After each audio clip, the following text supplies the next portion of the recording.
Hereby, I open this academic ceremony at Maastricht University. My name is Ton de Groei. I am the pro-rector of this ceremony and chair of the degree committee. First of all, I'd like to welcome Mr. Niklaus Stefan Bernet. He will defend in public his thesis, which is called Fair and Meaningful Comparison of Inpatient Fall Rates in Acute Care Hospitals. Welcome all members of the degree committee. In particular, I would like to welcome the three supervisors sitting opposed to me, and they are Professor Jos Scholz. He is Professor of Old Age Medicine at Maastricht University. Professor Sabine Haan. She is Professor of Nursing and Health Sciences at the Bern University of Applied Sciences in Switzerland. And Dr. Irma Everink. She is Assistant Professor Intermediate Care at Maastricht University.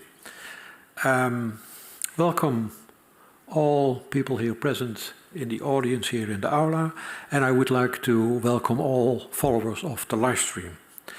Mr. Bernet, may I invite you to present a summary of your thesis, and I wish you success in the coming hour. The floor is yours. Thank you very much. Dear Prorector, dear members of the Defense Committee, dear colleagues, family and guests, I'm honored to have the opportunity today to defend my thesis. In the next few minutes, I will take you through the key findings of my research and demonstrate how fair and meaningful comparisons of inpatient fall rates can contribute to drive quality improvement in practice. Let's start my presentation with a quote from Florence Nightingale. She said more than 150 years ago that the first requirement of a hospital is that it should do the sick no harm. Sounds trivial, but it's actually not something we can take for granted. We can see this on the example of patients who fall in hospitals. A fall means that patients come by accident to rest on the floor or another lower level. Around 2 to 4 out of every 100 patients experience a fall during their hospital stay. Is this a problem? Yes, it is. A fall can have serious consequences ranging from injuries to death.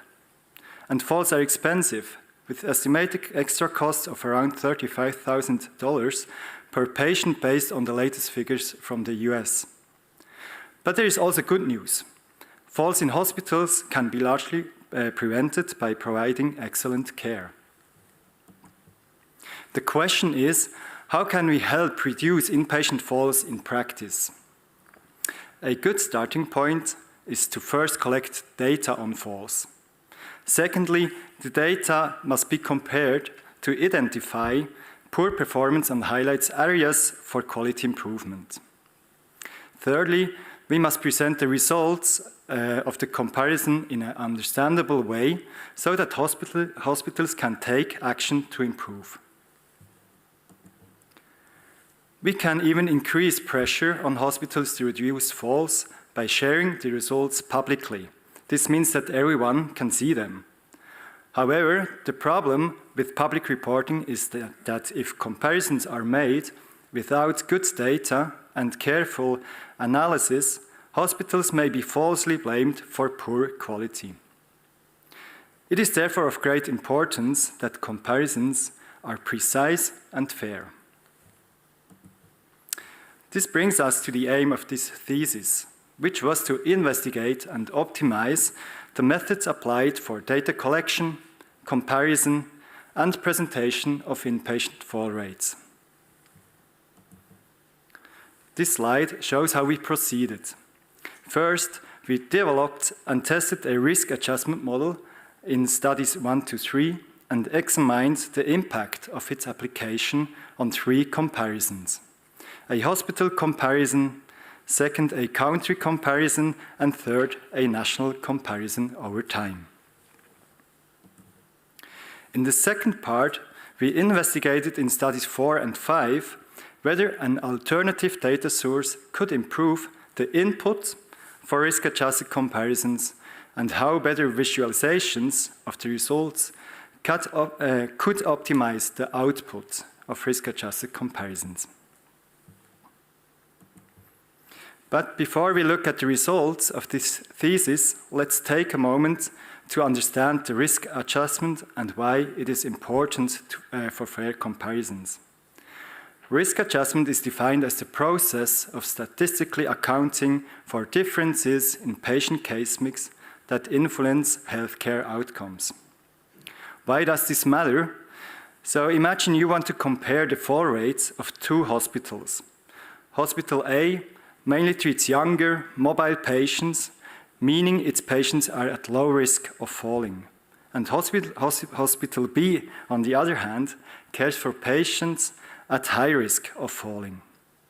So falls are naturally more common in Hospital B, but not necessarily because of poor care, but because of its patient population. Therefore, we have to take such differences into account when making comparisons. The concept of risk adjustment in itself is not new. It is standard practice when comparing mortality rates, for an example. However, this is not yet the case for inpatient falls. Therefore, the aim of Study 1 was first to develop an inpatient fall risk adjustment model, and second, to analyze the impact of its application on a hospital comparison. The statistical analysis were based on data from the International Care Quality Measurement, LPSET, an annual international cross-sectional survey originally developed in the Netherlands. In total, data from 138 Swiss hospitals and more than 35,000 patients were included. Based on statistics, we identified a total of 15 patient-related fall risk factors, such as age, care dependency, previous falls, male sex, and several diagnoses that need to be considered in the inpatient fall risk adjustment model. In the non-risk adjusted comparison, 3 above average and 20 below average hospitals were identified. In comparison, in the risk-adjusted comparison, only 2 below average hospitals remained. So in conclusion, risk adjustment prevented hospitals from being misclassified. But how do Swiss hospitals compare with their international counterparts? To answer this question, the aim of Study 2 was firstly to validate whether the risk adjustment model from Study 1 could also be used for counter comparisons, and secondly, to compare the fall rates between Swiss and Austrian hospitals. For the statistical analysis, we again used data from the International Care Quality Measurement. We included data from 176 Swiss and Austrian hospitals and almost 44,000 patients. The validation of the model showed that 13 variables can be safely used for risk adjustment in country comparison. The non-risk adjusted country comparison indicated similar fall rates in Switzerland and Austria. However, the risk-adjusted comparison indicated lower rates in Switzerland. This illustrates how risk adjustment can change the conclusions drawn from a comparison. In Study 3, the focus shifts from country comparison to a national comparison over time. We aimed to determine first whether inpatient fall rates in Swiss hospitals showed a trend between 2011 and 2019, and second, how risk adjustment affects this trend. We conducted trend analysis using Swiss International Care Quality Measurement data collected over 9 years from more than 220 hospitals and more than 100,000 patients. The non-risk adjusted trend shows a linear decrease in fall rates in Switzerland over time. However, the risk-adjusted trend analysis tells a slightly different story. it suggests a nonlinear decrease, marked by an initial decline, followed by stagnation and a potential future increase in inpatient fall rates. In conclusion, not only the quality of care, but also patient-related fall risks can change over time. We therefore also must take changing patient-related fall risk factors into account when comparing quality over time. So let's move to the second part of this thesis, in which we try to improve the input and output of risk-adjusted comparisons. The data used so far in studies 1 to 3 have some limitations, such as small hospital sample sizes, possible selection bias, and time-consuming data collection. To address these limitations, we aimed to investigate in study 4 whether electronic medical records could serve as an efficient alternative data source for national quality measurement and risk-adjusted comparisons. Therefore, we conducted a feasibility study, including a workshop, data export, and data analysis with 3 hospitals and 7 participants from health insurers, hospital associations, and regional and national regulators. The study found that almost all relevant patient information collected by the LPZ measurement was present in the medical records data. And second, that exporting these data was both technically feasible and efficient. In conclusion, this study highlights the great potential of electronic medical record data. Risk-adjusted comparisons often fail to have the desired effect of stimulating quality improvement in practice. One reason for this may be that current visualizations, such as the caterpillar plot for hospital comparisons, are too complex to be easily understood and used by end users. To address this issue, we work together with end users to design a new solution that is easier to understand and use. In study 5, we aimed to evaluate the newly proposed design solution. Therefore, we conducted 10 interviews and an online experiment with 200 end users. The interviews showed that the end users perceived the new design solution as an improvement over the caterpillar plots, as exemplified by the following quote. "A graphic like the one you have now presented here, the new design solution, is much easier to understand and much clearer than the previous presentation, the caterpillar plot."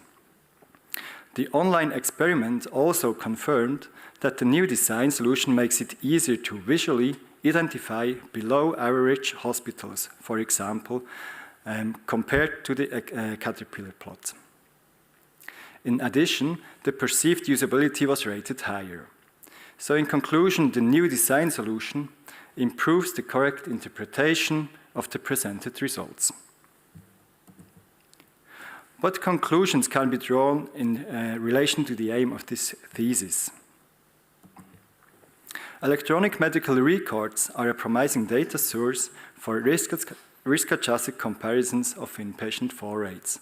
This data source could overcome limitations of existing data sources, but further steps are needed, particularly to improve data interoperability. A well-developed and validated risk-adjustment model is required for fair comparisons of inpatient fall rates. And involving end users in the design and evaluation process was crucial to identifying the requirements for effective visualization of risk-adjusted comparisons.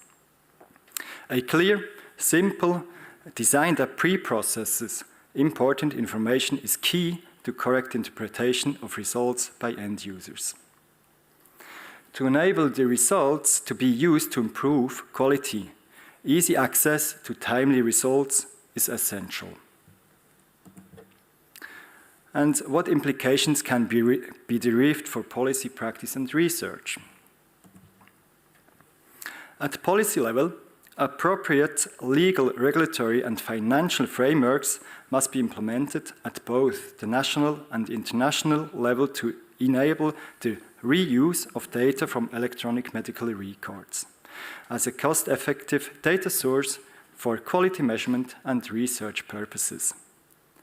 The development and use of internationally accepted quality indicators and guidelines with clear definitions and description of risk adjustment methods should be promoted at the national level. For practice, risk-adjusted results should be analyzed in the local context to derive meaningful insights. For risk-adjusted comparisons to drive quality improvement, results must be fed back to those responsible for them. And for research, investigate electronic medical record data interoperability and quality on a larger scale. The methods used in this thesis can be applied to develop further nursing-relevant quality indicators intended for risk-adjusted comparisons and public reporting. So, we have identified new ways to enable fair and more meaningful comparisons of inpatient fall rates. Making this information available contributes to reducing these adverse events in hospitals, ultimately making them safer places. This perfectly aligns with Florence Nightingale's vision that hospitals should do the sick no harm. Thank you for your attention, and now I would like to give back the word to the prorector. Thank you, Mr. Bernet, for a clear summary of your thesis. The opposition will be opened by the chair of the Thesis Assessment Committee, Professor Jan Hamers. He is Professor of Care of Older People at Maastricht University. Professor Hamers. Thank you, Mr. Prorector. Dear candidate, I've read your thesis with great interest, and the topic is very relevant, as you have emphasized in your presentation, regarding falls, which on a micro level can have a strong impact on a person's quality of life, especially in case of injuries after a fall. And regarding comparisons, which should be fair and reliable, as you mentioned. Otherwise, we will make wrong decisions at the meso or macro level. You have conducted different studies of good quality, and I would like to underline the quality of your general discussion and impact section, which are really good. And I would like to congratulate you and your supervisory team with all these achievements. Well, your first supervisor, Professor Scholz, when he's sitting at this side on the table, always starts with a discussion regarding the explanation of the book cover, and especially about his explanation of the book cover. And that would be too risky for me, because immediately when I started, I thought, hey, let's do the same. I thought, well, I'm really lacking the creativity to do that. The only thing I could come up with probably the dots are the faults, or it could be the new design solution representation, or any. So just asking you for an explanation for the book cover. Dear highly esteemed opponent, thank you very much for that question. That's funny that you are asking this, because the design process was quite quite a difficult one. But actually, the idea for the cover derived from study 5, from the visualization of risk-adjusted comparisons, because there the dots were quite important in this new design solution.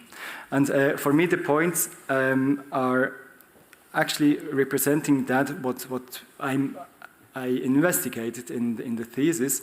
By the dots can be the hospitals which are compared. It can be the different countries. It can be the amount of falls. Some fall and some do not fall. So it actually covers a lot of thoughts for me when I think about my topic. Thank you. That's very helpful for me, actually. So, I would like to go to actually my first question, and or actually it's already the second one. I complimented already your team. I should have included also Dr. Ruud Halfens, which is, of course, not only the founder of LPC, but also of the doctoral program, which is very successful, also today again. And he has started LPC. which has a really great impact on quality of care in the Netherlands. And not only in the Netherlands, especially because of the measurements we did. But looking at your thesis, and in particular at the study of the EMRD, I was wondering about your thoughts about the future of LPC. So you could focus on the false data, but you also could focus on the other data or other indicators that are collected with LPC. So could you please reflect on that? What is, in your opinion, the future of this methodology? Dear highly esteemed opponent, thank you for the question. Actually, a very important question because I worked so much such a long time with LPZ data, and now I came up with this routine data. And the thing is, I think medical routine data have a big potential, but it won't be the solution for everything. So when we think about problems or quality of care problems, issues, we first need to know about the problems. So I think LPZ will always be helpful to get insights on quality problems. Just because you can be very specific what you are measuring. And routine data is always like, there's always a time lag between specific measuring a care problem, and then when you know there is a care problem, then you maybe will start and afterwards also to get or to collect or to document this stuff in the documentation. And until this time point, you need a measurement, otherwise you will not have the data in the document available. So what are you saying now? Are you saying that we should proceed with LPZ in future, or is it more a diplomatic answer, or are you saying, well, looking at all the data we are collecting already and probably using AI in the future or probably nowadays, so could you be a little bit more specific for me? Yeah, maybe I was too diplomatic now. I know Dr. Halfus is in the room, so I just look at you sitting over there. So, I mean, I was diplomatic in the sense that I think that well-established quality indicators, where we already have the data in the documentation, we should also use the routine data as an efficient opportunity to measure these quality indicators. Thank you. I'll give the word back to the prorector. Thank you, Professor Hamers. The next opponent is Dr. David Schwappach. He is Associate Professor of Patient Safety at the University of Bern in Switzerland. Professor Schwappach, he's present online, and you see him, I hope, in a few seconds on the central screen. Yes. Yes. Thank you, Prorector, dear candidate. Thank you very much for the very concise presentation. Let me start with one more general question first. Your thesis includes the words fair comparison.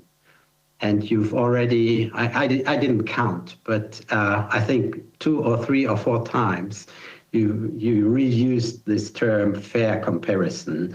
Can you please elaborate a little bit on what the fair comparison could be and why it is so important? Dear highly esteemed opponent, thank you for the question. So fair comparison means for me at least that we try to account for differences in the groups we are trying to compare, so that like the playground for the comparison is leveled. I try to illustrate that with the graph I showed with these 2 hospitals caring for different patients which have differences in the patient-related fall risk factors. The problem is when we do, let's say, when we try to compare these two hospitals and do nothing, then we just accept that one hospital has higher inpatient falls, but it's not due to their quality of care. Maybe we do actually do not know. It's because of the quality of care, or is it because of the patient group they are caring for? So yeah, to enhance the fairness, we should at least check if risk adjustment is necessary. So the first or the starting point is to have a look, are there really differences between the groups you want to compare? And if there are differences in the risks regarding the outcome, you should also consider then risk adjustment. But maybe can you repeat the second part of the question? Yes, the second part was why that is important. But I think you already answered that one. So in terms of time, let me just proceed with my next question, please. You said that adjusting for patient-related risk factors should only be done for factors beyond the hospital's control. That's the main argument you're making.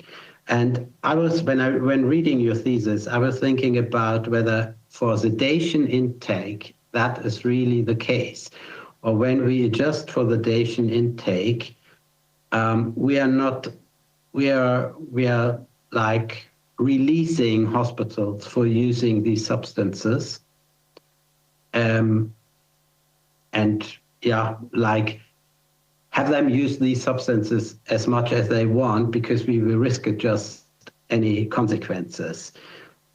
Did you ever look at the results without adjusting for sedation intake? And can you speculate a little bit how deleting it from risk adjustment would affect the results? Dear highly esteemed opponent, thank you for the question. Actually, we haven't, or I didn't check whether the model changes without this variable. So I can't answer this question, but in general, it is very important that we control for staff or for patient risks which are already present at admission. Because, as you said, the problem with the medications is actually that it's also a good quality care means also, or a preventive strategy is also to review the medication. And so actually we should only control for the medication the patient already brought into hospital, because if a patient already have a lot of sedatives at admission, but the hospital changes then the medication, then that would mean they have already done some prevention. Yeah, that's sometimes not that easy to differentiate between like what have been before or what was at admission the case. Mm-hmm. Okay, yes, I agree. And my final question is like a little bit advocatus diaboli now. And when I remember that correctly, it's only 3% of the variation is due to differences between hospitals in the risk adjustment data. I mean, if we calculate how many faults in the whole of Switzerland would then be due to variation in hospital quality of care, and I wonder whether this allows all the measurement and data analysis we are doing for only this 3% differences between hospitals. What do you think about that? Dear highly esteemed opponent, thank you for the question.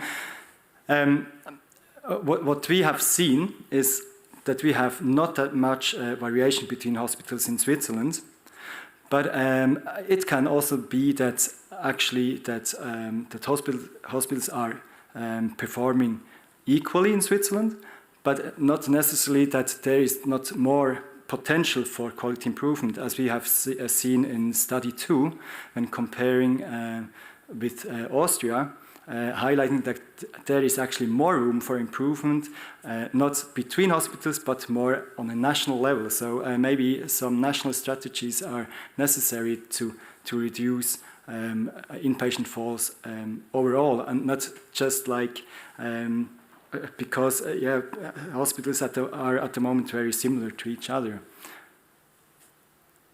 And very good argument. Yeah. and maybe another a thought on that is that we have or maybe the argument is that we should base our measurements on routine data, because the LPZ measurement used so far was quite time-consuming, and having like the data already available reduces also the cost for measurement then. Thank you very much. I give back to you, dear Prorector. Thank you, Professor Schwabbach. The next opponent is Professor Achterberg. Professor Achterberg is Professor of Institutional Care and Old Age Medicine, affiliated with Leiden University Medical Center. Professor Achterberg. Thank you, Mr. Prorector. Esteemed candidate, first I want to compliment you with a very good study and a very nice PhD thesis, and I want to compliment your team and also the team behind LPZ, which is really a good thing when you talk about quality in long-term care, but also in acute care. I am a elderly care physician by training, also a researcher, epidemiologist, and since a few years also in a governance board. So sometimes I mix these roles up. And so I first like to ask you to ask one of your paranymphs to read Proposition 6.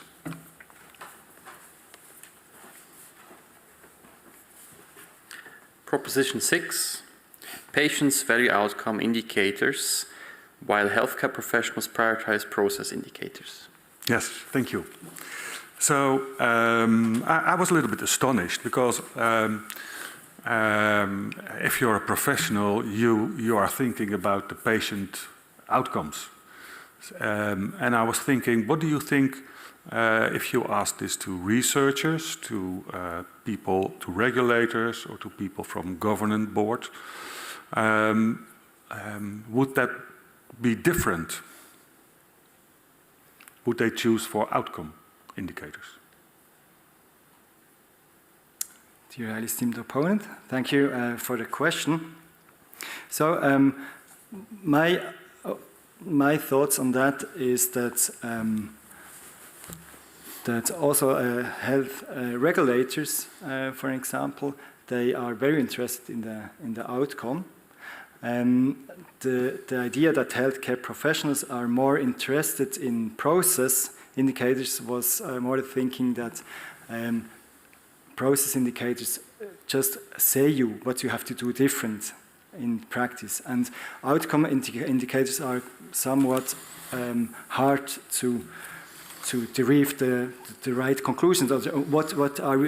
What should we do when we are bad with regards to an outcome, and process indicators are much clearer. So if the process needs to have a risk assessment, then you know it. Okay, we're bad in this process. We can change that immediately. Okay, thank you. Last year I was in Nottingham. We visited with a friend of also your promoter, Adam Gordon, went to an acute hospital emergency room. They had 40 rooms, and we walked there, and I could tell this woman is going to fall, this man is going to fall. And it was the clinical judgment. And the clinical judgment was people with dementia. And if you look at, for instance, chapter 2, you write there that the RNAO saw that higher age, falls, history, cognitive impairment, psychotropic medication use, impaired gait, mobility. These indicators, these are on the level of dementia and delirium. And so if we talk about outcome, and if you want as a professional improve the outcome, why don't we just improve the dementia and delirium assessment and treatment? Dear highly esteemed opponent, I'm not actually sure if I understood the question. So I'm aware that I mix up the risk adjustment factors with the clinical picture. I try to translate it. There's the risk adjustments that you suggest based on literature are higher age, history of falls, cognitive impairment, psychotropic medication use, impaired gait, impaired mobility, which is the clinical picture of dementia and delirium. So if as a professional you want to improve or decline the number of falls in the hospital, wouldn't that be a suggestion to look better at the dementia assessment? Dear high esteemed opponent, thank you for the clarification. I think now I understood what you are talking about, like that what we can do to improve the situation or to reduce inpatient falls, to be more or to take better care of the people with dementia. And actually, I mean, that makes actually sense because people with dementia have a lot of those known risk factors to increase falls. Yeah. And therefore, and maybe I can add, so in your general discussion on page 214, you say, well, my research is very statistical driven. And so and maybe we lack a little bit of clinical judgment. So would it, if we do this clinical judgment, and if we only had a risk adjustment for dementia, would you, or for clinical judgment, would you have better or worse outcomes? Outcomes in your risk adjustment model. Mm-hmm. So first I take your risk adjustment to the clinical setting, and if we take the clinical setting back to the risk adjustment, would that improve the quality indicator set? Yes, I do think so. When we can get more clinical information into risk adjustment, if like these information are relevant with regard to the outcome, that would actually improve the risk adjustment and therefore also the fairness then of the comparison. And maybe also the outcomes, because there is the possibility that all your hospitals are bad. Mm-hmm. And so the prevention could improve, so the 4% would be 2%. Yeah. I would hope so. Yeah. Is that something that you will pursue? Do you have new thoughts for new studies on falls prevention in hospitals? At the moment, what we are thinking of, or what we are already doing, is more on the data side, that we are trying or investigating if we can use the medical record data on a larger scale and to prove if the data quality is good enough to have like a national measurement based on the EMRD. So but with a little bit more of clinical judgment also. Yeah. Okay. I take that with me. Yeah. Thank you very much. I enjoyed the conversation. Thank you, Professor Achterberg. The opposition will be continued by Professor Rob de Bie. He is Professor of Physiotherapy Research at Maastricht University. Professor de Bie. Thank you, Pro-Rector. Dear candidate, thank you very much for this interesting thesis. It allowed me to consider and reconsider the importance of good measurement systems, but also the difficulty in registering risk adjustment, reporting trial incidents in hospitals and things like that. Well done. And also want to congratulate your promotion team, who's sitting there very proudly, and keep sitting and don't fall, because falling is not a good idea. That's at least the idea I had from the thesis, which also gives you some idea of a fall is coming to rest on the floor. Well, I'm not sure it's that gently as it's supposed to be. To get into the mood of this thesis, I looked up a number of Dutch data, which is kind of interesting, because when you go to hospital sites, they kind of proudly or less or more ashamed report the fall incidents and fall rates. And just to give you some flavor, in Amsterdam, they report a fall rate of 2 to 15%, while in the Eindhoven region, they're above 30%. It's interesting, right? Most interesting, in Maastricht, they only report that people fall when going to the hospital. When they are in the hospital, there are no falls, at least it's not registered. So the risk is going to the hospital, not being in the hospital. It's interesting. Now, I'd like to talk to you about chapter 4. I worry. You describe a significant declining trend in falls, even after correcting for patient-related fall risks. And yet, instead of being happy with this finding, you almost hopefully remark that it's possible that fall rates might go up in the future. Do you really think so?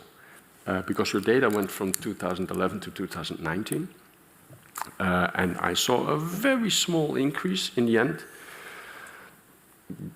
Shed some light on the situation in Switzerland at the moment. Are we up to 10 again, or what's happening? Because there's this big gap of 5-6 years, right? Dear highly esteemed opponent, thank you for the question. Actually, we already have new data. We have data from after Corona. We had data from the 2022 measurement, ALPISET measurement, and there actually we saw that fall rates are now again around 4%. So it raised actually again, and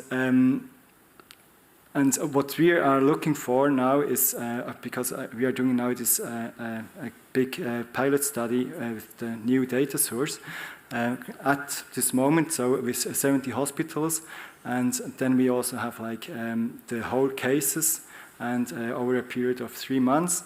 So I'm really curious to see what's happening now with the inpatient fall rates, because the idea or the hypothesis was that we have seen also that patient-related fall risk factors increased over time, just in this study until 2019. And we're not sure now if it's also a corona effect, this results of 2022, or is it something that really is it really a trend, an increasing trend now? Okay, and could it also be the populations are changing, right? The patient population from 20 years ago is not the population that we have now. Could you not also have hit bottom with how low can you go? Isn't it true that life is also sometimes falling, and so it's a risk of life and being alive? So you have hit the bottom of what you possibly could prevent?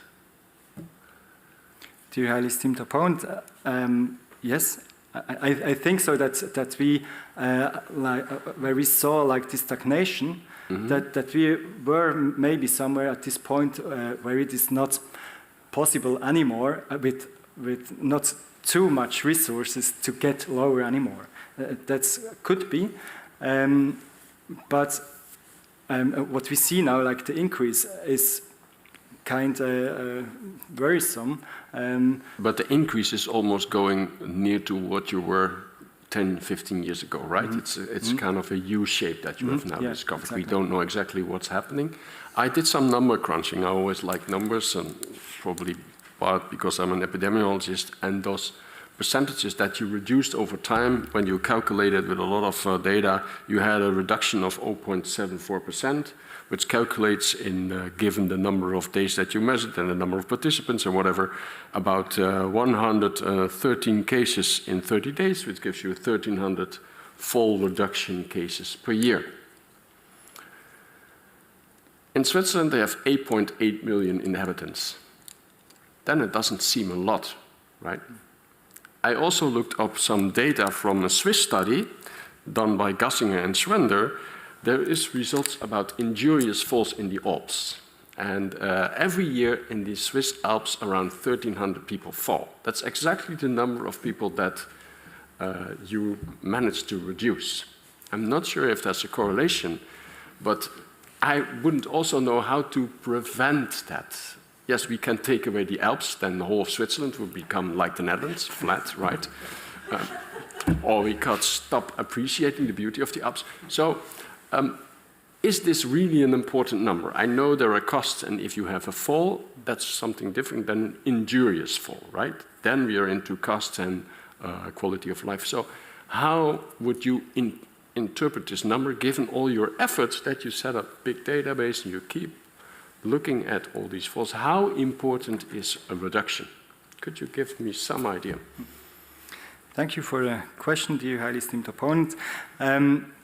Actually, because it seems that less, I also was thinking, okay, it's not that much in reduction.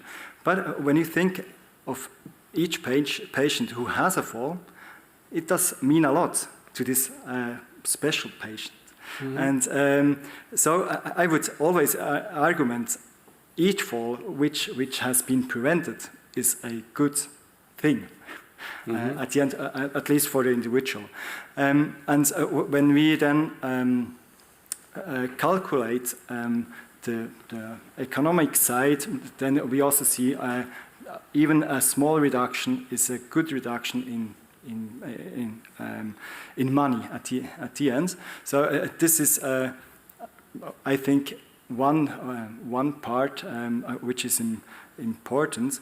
And the other thing is we should have a look on how can we build up measurement systems that are efficient, so that we do not invest that much money and do not get that money back with the reduction.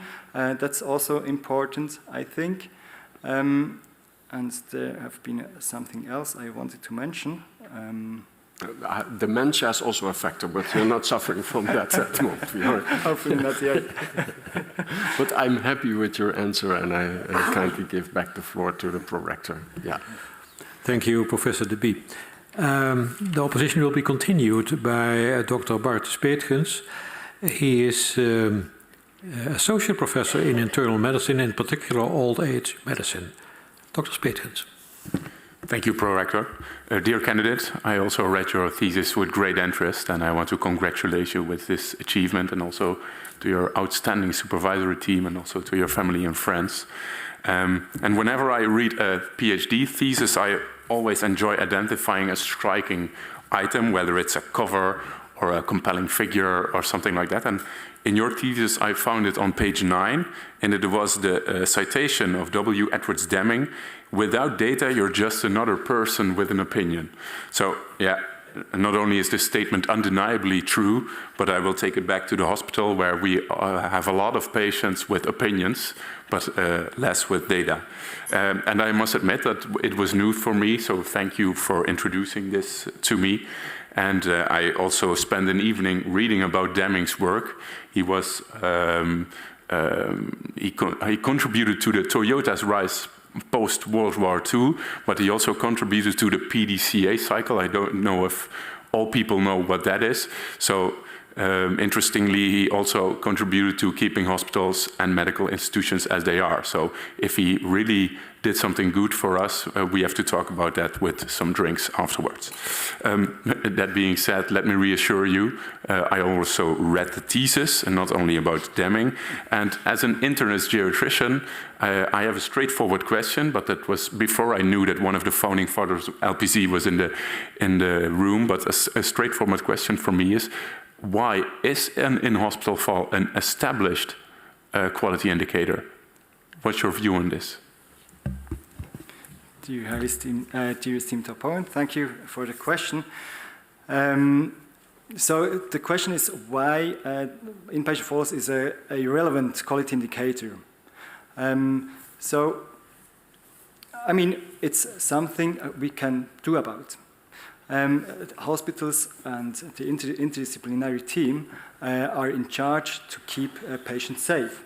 And there is also some evidence that due to prevention measures, inpatient fall rates can be reduced. So when we have something we can reduce by doing better, then I think it's important to do something about it. And one point is for sure that you also need indicators which are relevant to the patients, and I think that's really the case with inpatient falls, because having injuries and so on isn't good at the end for them. We touched upon this with previous opponents, but given the aging of population, increasing comorbidity burden, maybe we have had our best figures to date, and maybe we will now see an increase. But how do you see this? I think there is still room for improvement, as we have seen in study 1, because there is still variation between hospitals. And so the question is actually, why do some hospitals succeed in having lower fall rates than others? So there must be something which makes it, which can explain the differences. And the idea is that quality of care is that what it made that there is the difference. So I hope that there is still room for improvement, and I'm quite sure that there is still room for improvement, even though people get older and the chance of having higher fall rates in the future is increasing. That's for sure. Even more, we need then good quality data to monitor and to see if fall rates going up, because then we also know that we have a problem and need to invest in more prevention measures. Do you believe we should only look at fall rate then, or do we take the comprehensive picture? Because I know something we can do to prevent fall rates, but it will increase pressure also. We tie all patients to the beds, then they will not fall, but pressure also will increase. So I believe this should be looked at comprehensively. But what do you think? Is there? Dear esteemed opponent, that's a very, very important point. Also to mention that inpatient falls is just one little part of quality of care. So we always need like a bundle of indicators to assess the quality of care of a hospital. And for sure, that's what I mean with contextualization of results in clinical practice. We should not only look at inpatient falls isolated, but together with other outcome indicators, but as well as process indicators, as like what we know in practice, bring everything together and then discuss it in the interdisciplinary team. What does this specific result means to us, and how can we do something to get better? And my partner sitting over there, she has did her research on restraints, so even though there is not really evidence that restraints are reducing falls, I think it would be good to have like measuring both indicators and also to see what happens, because it could be that the practice then just starts to have more bed rates and so on in the good thinking of we want to try to reduce our inpatient falls, okay. And that's not what we want to at the end. Then I have one final question. Could you agree with me that it may be the case that in the hospital with the most fall incidents may be the best hospital? Dear esteemed opponent, thank you for the question. Yeah, I mean that's maybe the case. I mean it's also an interesting question because of data quality. Is it like the hospital with the highest inpatient fall rates? Is it the hospital which documents best? So we really also need to invest in those things when measuring and comparing. Okay, thank you. I'm very happy with your answers. I'll take these data back to the hospital to avoid becoming some person with just an opinion. I give the word back to the prorector. Thank you, Dr. Speetkens. The sixth and last opponent is Dr. Björn Wingens. He is Associate Professor in Methodology and Statistics at Maastricht University. Professor Wingens. Yeah, thank you. Dear candidate, we'd like to congratulate you and your promotion team with your really nice thesis. Also with almost all chapters already published in well-known journals, so well done. And despite the clear presentation and your good work, I would like to ask you some questions. The first question is about the meaning of risk adjustment. So I was thinking about risk adjustment. If some people read about this, I was thinking about if you do a risk adjustment, does it mean people with high risk are now then comparable with people with low risk after adjustment? Dear esteemed opponent, thank you for the question. Not the patients are comparable, but the hospitals or the groups which you want to compare are comparable because you are taking into account the groups you want to compare and their risk of the group actually. Even though like the risks are on case level, but the model just accounts for the differences in between the hospitals. Yeah, so glad you say that. So I agree with that. So what I expected, so it's not on the individual level, indeed you're correct, on group level like hospital.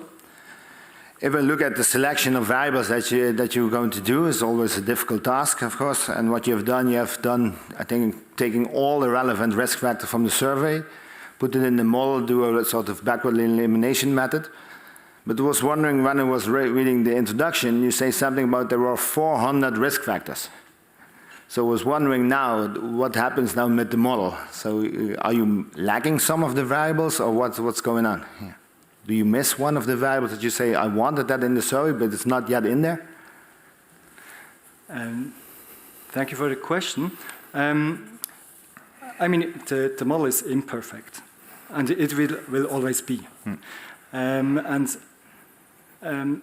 It shouldn't also be like that the model includes everything because the model gets just confusing at the end. So we have to decide on which are the important or the most important risk factors. And in our study, that was kind of opportunity driven because we do not have every information on every risk factors which is there out in the world. So we can also consider those factors we also measuring. So that's one part, in fact. And then we have chosen to do a statistical selection, and that's for sure also a limitation of our studies because it would have been better to first start like talking with experts and to have like clinical important factors defined, then trying to measure them and then to include them in risk adjustment. So that's something you can do, and what you also can do is basing your risk adjustment model on literature.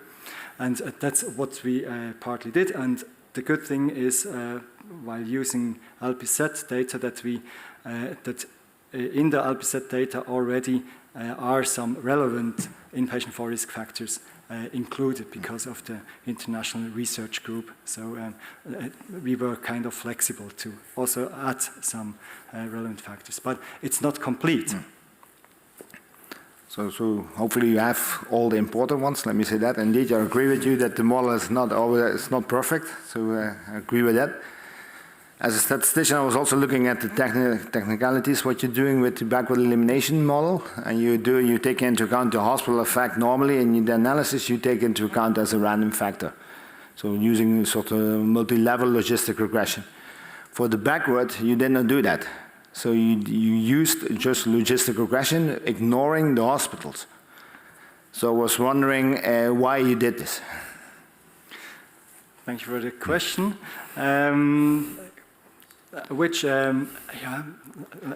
Can I say that? I mean, we discussed this together with the statistician, and it was kind of a pragmatic way to doing it, because we weren't, or at least me, I wasn't aware of a good or a way to doing it with already having the random effect within the model for variable selection.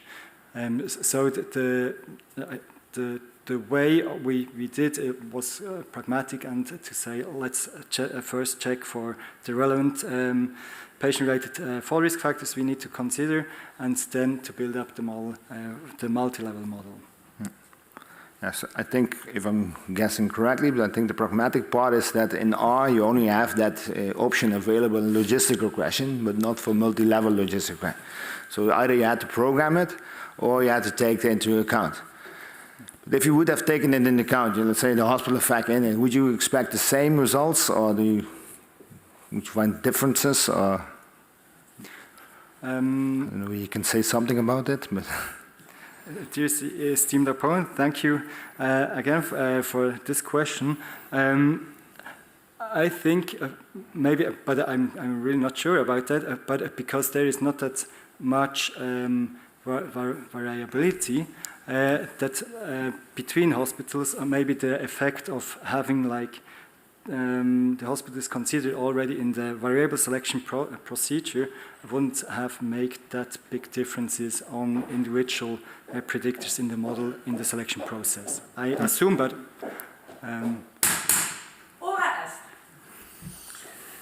Mr. Bernet, you will have noticed that the time appointed for defending your thesis has passed. The committee will now withdraw to discuss the quality of your thesis, and in particular the quality of your defense. And please await our return here. All right, please.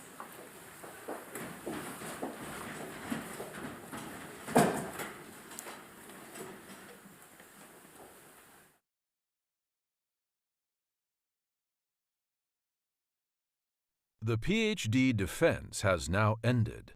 The degree committee will debate the candidate's performance behind closed doors. This process usually takes about 10 minutes.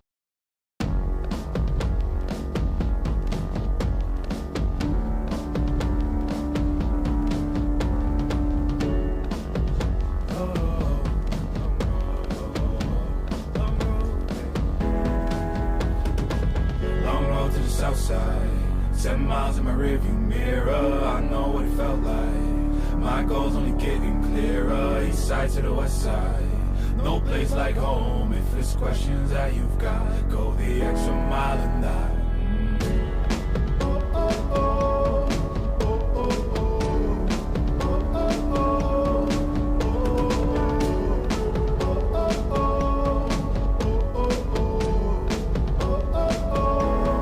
I know what's on the line. I know you know that I can't read your mind.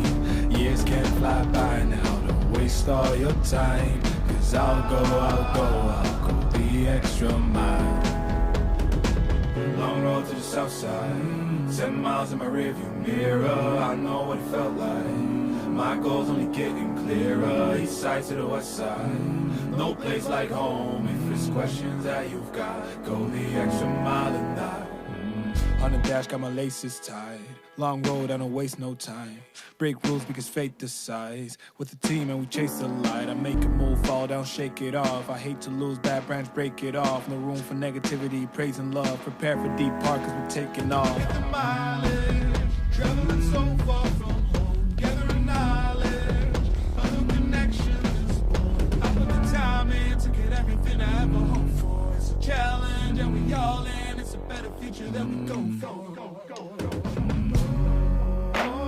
And even though these nights seem long, I know that I am never on my own. Know you've won the battle once you've grown.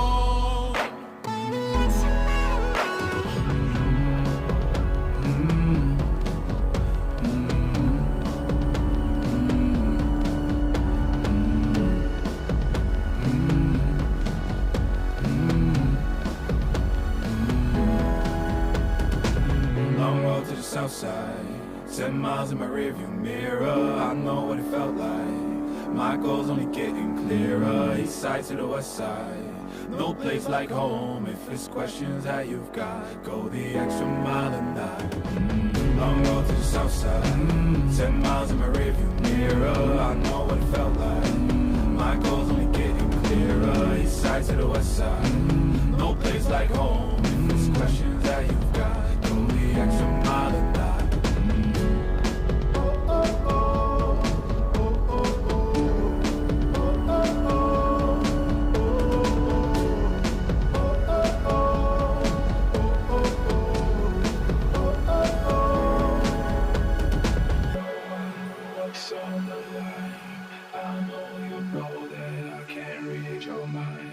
Years can't fly by now, don't waste all your time. 'Cause I'll go the extra mile.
Mr. Bernet, the committee here present has assessed the quality of your thesis and in particular the quality of your defense today. And in view of its positive verdict and of course taking into account the previous qualifications that you have obtained, the committee has decided to grant you the degree of doctor. And Professor Scholz is authorized to confer upon you this academic distinction in accordance with Dutch university custom and law. I invite now the supervisor to take the floor. Professor Scholz. All right, please. Dear candidate, I first have to ask you a question. Do you promise to work in accordance with the principles of scientific integrity at all times, to be careful and honest, transparent, independent and responsible? Yes, I promise. By the authority vested in us by law and in conformity with the decision of the committee here present, I hereby confer upon you, Niklaus Stefan Bernet, the degree of doctor and grant you all rights attached by custom and law. As evidence of this, I now present you with the degree certificate signed by the rector, the secretary and the other members of the committee and affixed with the official seal of our university.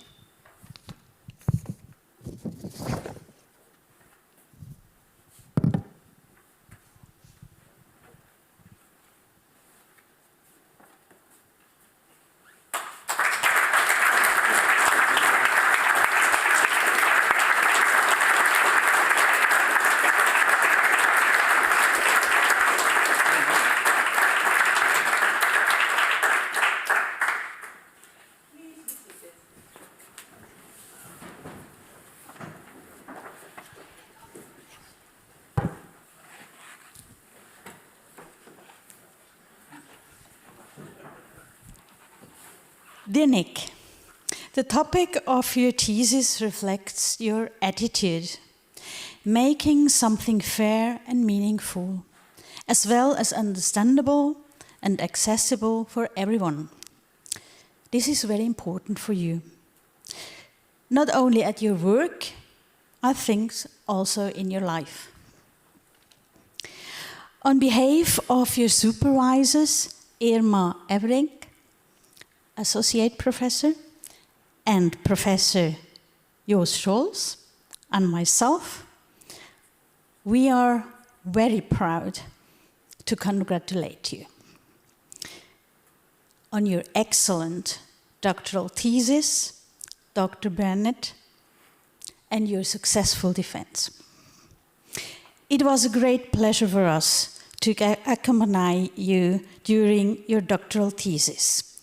You are a person who truly immerses himself in a subject, to reflect and question it. You are not a researcher without understanding of daily healthcare practice. Your career path showed it that. As a nurse professional without an academic degree, you soon reached your limit with your thirst for knowledge and did some in-depth training in the Bachelor of Nursing Science. And Eliane Gugler, she supported your bachelor thesis, discovered your talent for scientific work. In addition to practical experience, you also had a gene for real scientific work. Fortunately, we were able to recruit you as a scientific assistant researcher for an exciting research project. We benefited greatly from the beginning of your organizational skills, your talent for statistics, your precise work, and your leadership skills. Oh yes, the precise work is very important for you. You had to work hard on yourself to avoid getting lost in details. This took a lot of energy at the beginning of your doctoral thesis. It's also remarkable that you managed to lead major research project alongside your doctoral thesis. On top of that, you started a family and are there for your wife and children. Research and work are only part-time jobs for you. You are also a family man. So what is the secret of your success? Firstly, you are a master of profitable collaborations. This is an extra existential important skill in research. Unfortunately, it is not valuated enough under the academic pressure to distinguish oneself. You recognize the strength of others and can combine them very well. But you also contribute your strengths and your high level of commitment. That bears fruits for everyone. And you can reap what you have sown and share the harvest with your colleagues. Secondly, you use your energy in a targeted way. You work in an energy-efficient and sustainable manner. This is fully in line with current thinking, because what is important for the environment is also valid for research and research teams. You know which topics are important and apply your experience in a targeted manner. Thirdly, in my opinion, this is a great value, Dr. Bernet. You are modest. You don't have to push yourself to the fore because you convince everyone with your expertise. Genuine scientific curiosity, your search for solution, and your excellent mind. Fourthly, your family. We congratulate and thank your family and friends. In particular, your wife, Karina.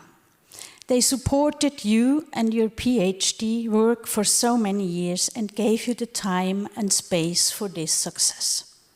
Your family will continue to give you distraction and relaxation from the daily research routine.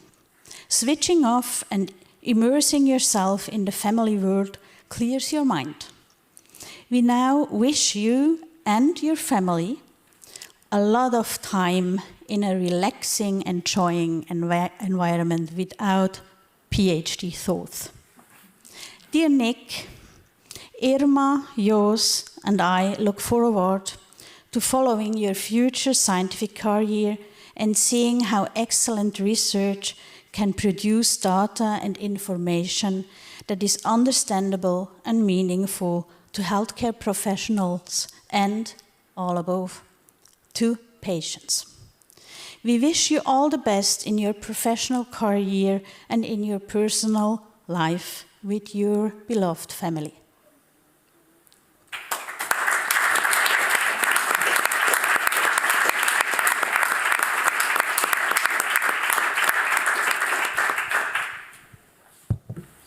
Esteemed Dr. Bernet, dear Niklaus, it's a pleasure for me to congratulate you with your doctorate, and I do that also on behalf of Maastricht University. And I would like to share some impressions from the committee with you. You started with a clear and well-illustrated layman's summary. And I think that it met the idea of giving a layman's presentation, because it's good that people know what you have done, also non-experts. And I think that most of the audience here and the audience in the live stream have indeed understood what you did in the last couple of years. Your thesis is of good quality. It's based on good quality research. And the committee members liked reading it. It was very easy reading. And the majority of studies also has been published already in scientific literature. With respect to your defense, we are positive. And we are aware that there is really a broad, and you also see that in your thesis, it has a broad range of topics, and not only relevant topics, but also difficult topics.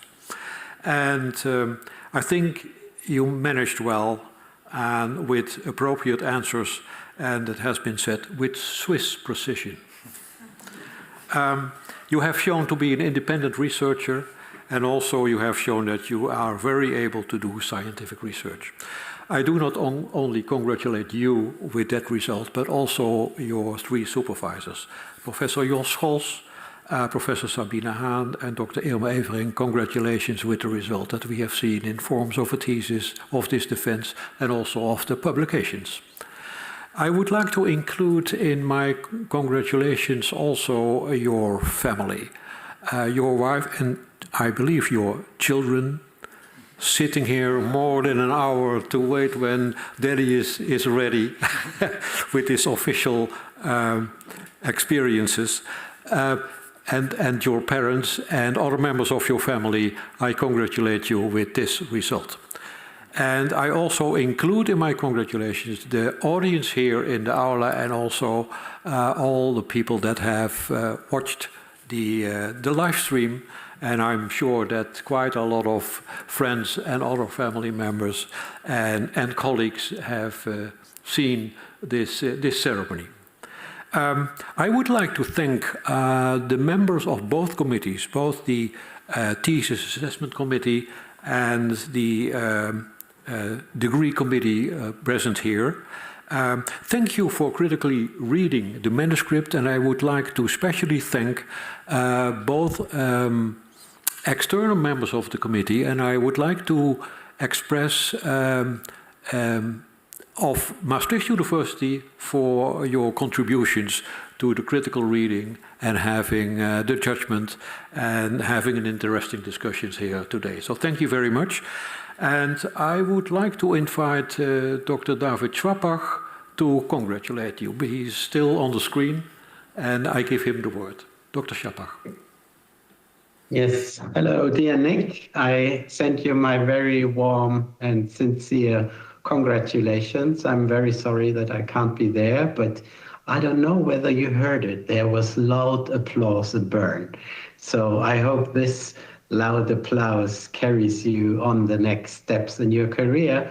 And yeah, I think we need thinkers like you, in particular in quality of care research, which is always like the pinpoint of health policy, I think.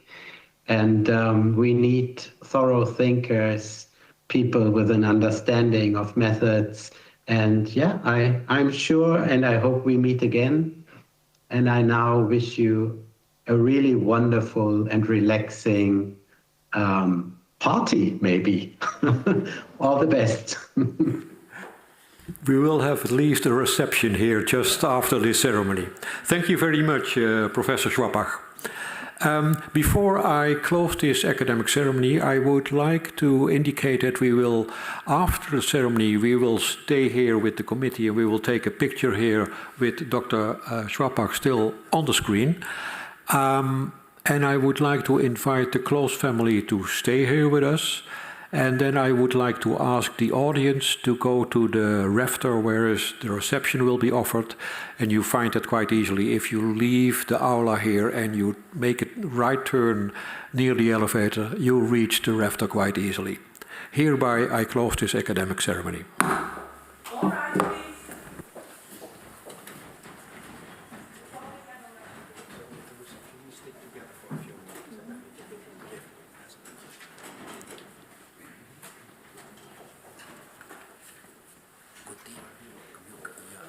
Go forward for the picture.